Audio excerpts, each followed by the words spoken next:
Happy Friday. I'm Kimberly with your Daily Green Update for July 22nd. Corn ended on a more neutral note, beans at a negative, but wheat ended up.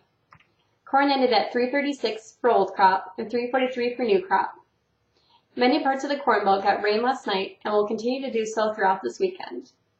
That is the main cause in the lower to neutral prices today.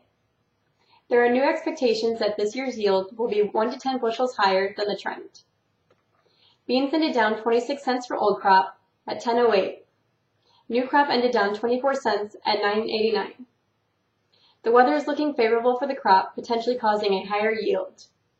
There are concerns about the Chinese demand for soybeans as well. China sold 332,000 metric tons of the 578,000 offered. Wheat has had the best outcome of all today, ending up 7 cents for new crop at $4.25. The French wheat conditions continue to erode. They have fallen 7 points to 42% good to very good. That's all for today. Have a great weekend and try to stay cool.